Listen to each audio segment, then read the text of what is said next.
Angel ministries അവതരിപ്പിക്കുന്നു ജീവമാർഗം. സർവലോകവും നേടിയാലും സമ്പത്ത് കുന്നുപോൽ കൂട്ടിയാലും ജുർമിക്കും ലോകത്തിൽ വാഴും. ജീവമാർഗം പ്രോഗ്രാമിലേക്ക് ഏവർക്കും സ്വാഗതം. ഇന്ന് നമ്മോട് ദൈവവചനത്തിൽ നിന്ന് സംസാരിക്കുന്നത് ബ്രദർ ഐപ്പ് ചെറിയാൻ, ബാംഗ്ലൂർ. പ്രാർത്ഥനയോടെ ഈ സന്ദേശം ശ്രവിച്ചാലും. അപ്പോസ്തല പ്രവൃത്തികളുടെ പുസ്തകം 11 അധ്യായത്തിന്റെ 19 മുതലുള്ള വാക്യങ്ങൾ നമുക്കിന്ന് ചിന്തിക്കാം. അപ്പോസ്തല പ്രവൃത്തി 11:19 മുതൽ. സ്തേഫാനോസ് നിമിത്തം ഉണ്ടായ ഉപദ്രവം ഹേതുവാൽ ചിതറിപ്പോയവർ യഹൂദന്മാരോടല്ലാതെ മറ്റാരോടും വചനം സംസാരിക്കാതെ ഫൊയ്നിക്യ, കുപ്രോസ്, അന്ത്യോക്യ എന്നീ പ്രദേശങ്ങളോളം സഞ്ചരിച്ചു. അവരിൽ ചിലർ കുപ്രോസുകാരും കുറേനക്കാരുമായിരുന്നു.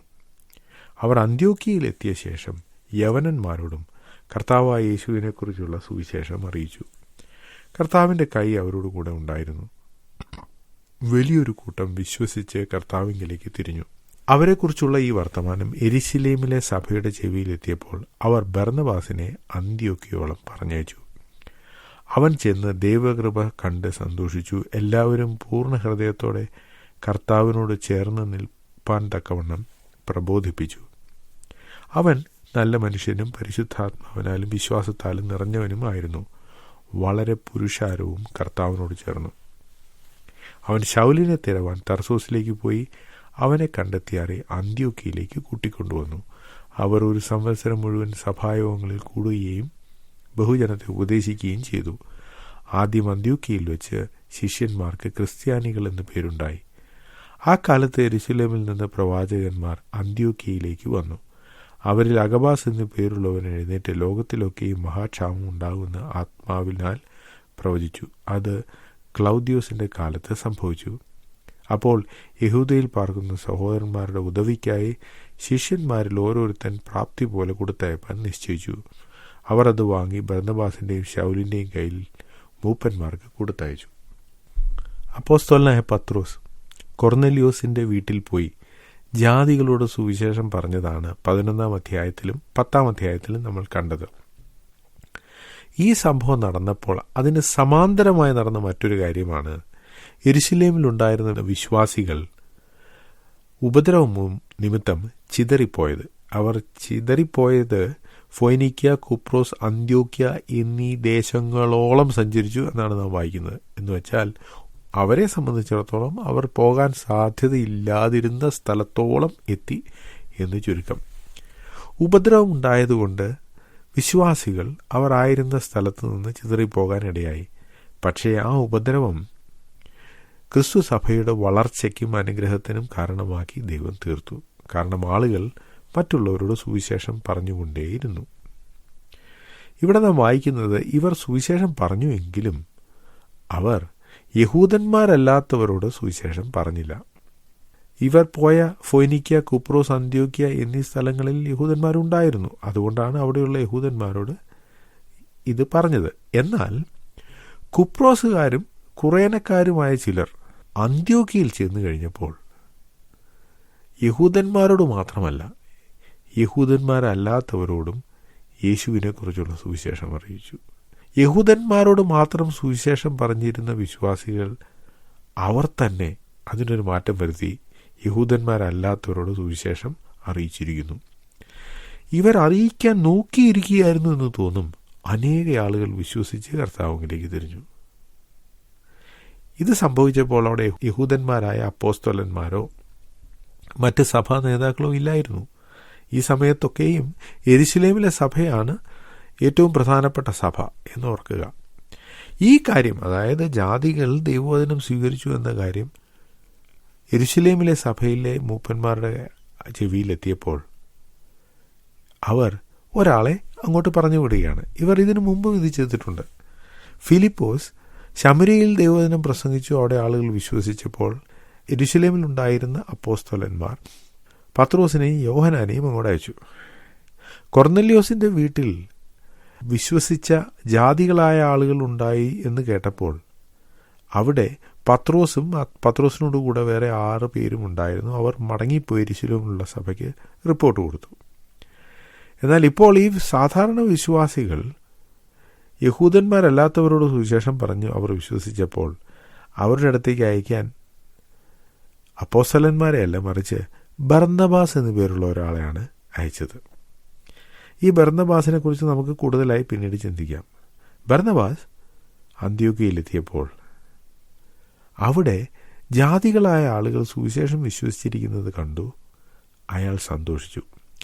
സാധാരണ നമ്മൾ ചെയ്യാത്ത കാര്യങ്ങൾ ചെയ്യുന്ന ആളുകൾ, നമ്മെപ്പോലെ അല്ലാത്ത ആളുകൾ, നാം വേഷം ധരിക്കുന്നത് പോലെ വേഷം ധരിക്കാത്തവർ, നമ്മുടെ ആരാധനക്രമം അല്ലാതെ മറ്റൊരു തരത്തിലുള്ള ആരാധനക്രമം, ഇതൊക്കെ കാണുമ്പോൾ സാധാരണ ആളുകൾ ക്ഷുഭിതരാവും.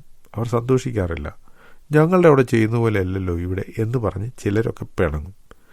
എന്നാൽ ബർന്നബാസിന് അതൊന്നും ഒരു വിഷയമേ ആയിരുന്നില്ല. ഇവർ ജാതികളായിരുന്നു. ഇവരുടെ വസ്ത്രധാരണവും അവരുടെ ആടയാഭരണങ്ങളും ഭക്ഷണ രീതിയും ഒക്കെ യഹൂദന്മാരിൽ നിന്ന് വ്യത്യസ്തമാണെങ്കിലും ബർന്നബാസ് അവരുടെ ഇടയിൽ ദൈവകൃപ കണ്ട് സന്തോഷിച്ചു.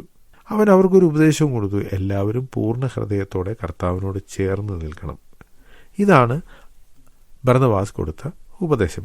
അല്ലാതെ യെരൂശലേമിലെ സഭയിലുള്ള ആളുകൾ ചെയ്യുന്ന പോലെ നിങ്ങളും ചെയ്യണമെന്നോ, അവരുടെ പോലെ നിങ്ങൾ വേഷം ധരിക്കണമെന്നോ, അവർ ഉപയോഗിക്കുന്ന ബൈബിൾ തന്നെ നിങ്ങൾ ഉപയോഗിക്കണമെന്നോ ഒന്നും ബർന്നബാസ് പറഞ്ഞില്ല. ദൈവകൃപ കണ്ട് സന്തോഷിച്ചു. കർത്താവിനോട് ചേർന്ന് നിൽക്കാൻ പ്രബോധിപ്പിച്ചു. 24-ാം വാക്യത്തിൽ ബർന്നബാസിനെക്കുറിച്ചൊരു വിവരണം കാണാം. അവൻ നല്ല മനുഷ്യനും പരിശുദ്ധാത്മാവിനാലും വിശ്വാസത്താലും നിറഞ്ഞവനുമായിരുന്നു. വളരെ പുരുഷന്മാരും കർത്താവിനോട് ചേർന്നു. ബർന്നബാസിനെ കുറിച്ച് ഈ എഴുതിയിരിക്കുന്നത് ലൂക്കോസാണ്. ലൂക്കോസ് ഈ എഴുതിയിരിക്കുന്ന സംഭവത്തിനും ചില വർഷങ്ങൾ കൂടി കഴിഞ്ഞിട്ടാണ് പൗലോസിൻ്റെ സന്തത സഹചാരിയായി തീരുന്നത്. ലൂക്കോസ് മരണം വരെ പൗലോസിനോട് കൂടെ ഉണ്ടായിരുന്നു എന്ന് വിചാരിക്കാം. പത്രോസ് പറഞ്ഞ കാര്യങ്ങൾ കേട്ടാണ് ലൂക്കോസ് ഈ നാം വായിച്ച കാര്യങ്ങളൊക്കെ എഴുതിയത്. ഇതിനുശേഷം പൗലോസും ബർന്നബാസും ഒന്നാം മിഷണറി യാത്ര കഴിഞ്ഞ് മടങ്ങി വന്നു കഴിഞ്ഞ് 2ാം മിഷണറി യാത്രയ്ക്ക് പോകാൻ ഒരുങ്ങുമ്പോൾ അവർ തമ്മിലൊരു പ്രശ്നമുണ്ടായതായി നാം വായിക്കുന്നു. അവർ അവിടെ വെച്ച് വേർപിരിഞ്ഞു. അതിനുശേഷമാണ് ലൂക്കോസ് പൗലോസിനോട് ചേർന്നത്. അപ്പോൾ ലൂക്കോസിന് ഫസ്റ്റ് ഹാൻഡ് ഇൻഫർമേഷനായി ബർന്നബാസിനെ കുറിച്ചൊന്നും അറിയില്ല. ബർന്നബാസിനെ കുറിച്ച് അറിഞ്ഞത് മുഴുവൻ പത്രോസിൽ നിന്നും പൗലോസിൽ നിന്നുമാണ്. പക്ഷേ തൻ്റെ എഴുത്തുകൾ മുഴുവൻ നമ്മൾ പരിശോധിച്ചാൽ ഒരിടത്ത് പോലും ബർന്നബാസിനെ കുറിച്ചൊരു ചീത്ത കാര്യം എഴുതിയിട്ടില്ല. അതിൻ്റെ അർത്ഥം ദൈവദാസന്മാരായ പൗലോസും ബർന്നബാസും തമ്മിൽ പ്രശ്നമുണ്ടായി എങ്കിലും ബർന്നബാസ് വളരെ സാക്ഷ്യമുള്ള ഒരു മനുഷ്യനായിരുന്നു. അവൻ പരിശുദ്ധാത്മാവിൽ വിശ്വാസത്താൽ നിറഞ്ഞവനുമായിരുന്നു. അദ്ദേഹം ചെയ്ത ഒരു കാര്യമാണ് നാം ഇവിടെ വായിക്കുന്നത്. അന്ത്യോക്യയിൽ അനേകർ വിശ്വസിച്ചു. ആ സഭ അധികം വളർച്ച പ്രാപിക്കാത്ത ഒരു സഭയാണ്. ആ സഭയ്ക്ക് അത്യാവശ്യം വേണ്ടത് അവരെ ദൈവവചനം പഠിപ്പിക്കുവാൻ ആരെങ്കിലും ഉണ്ടായിരിക്കുക എന്നതാണ്. അതിന് ബർന്നബാസ് ആലോചിച്ച് നോക്കിയപ്പോൾ ഏറ്റവും യോഗ്യനായ വ്യക്തി പൗലോസാണ്. കാരണം പൗലോസിൻ്റെ മാനസാന്തരത്തിന് ശേഷം ദൈവം പൗലോസിനോട് പറഞ്ഞിരുന്നു, ദൈവം അവനെ ജാതികൾക്ക് ഒരു വിളക്കാക്കി അവർക്ക് സാക്ഷ്യത്തിനായി വെച്ചിരിക്കുകയാണ്. അപ്പോൾ ജാതികളോട് ദൈവവചനം പറയാൻ പൗലോസിന് കഴിവുണ്ട് എന്ന് മനസ്സിലാക്കിയ ബർന്നബാസ് തർസോസ് വരെ പോയി പൗലോസിനെ അന്വേഷിച്ച് കണ്ടുപിടിച്ച് അന്ത്യോക്യയിൽ കൊണ്ടുവന്നു.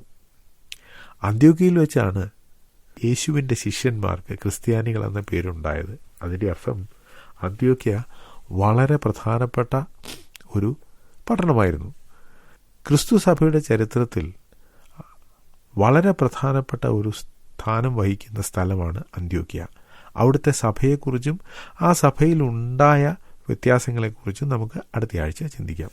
ഈ സന്ദേശം ശ്രദ്ധിച്ച എല്ലാ പ്രിയപ്പെട്ടവർക്കും കർത്തൃനാമത്തിൽ നന്ദി. ബൈബിൾ കറസ്പോണ്ടൻസ് കോഴ്സിൽ ചേർന്ന് പഠിക്കുവാൻ ആഗ്രഹിക്കുന്നവർ മേൽവിലാസം അയച്ചു തന്നാലും പ്രാർത്ഥനാ വിഷയങ്ങളും അറിയിക്കുമല്ലോ.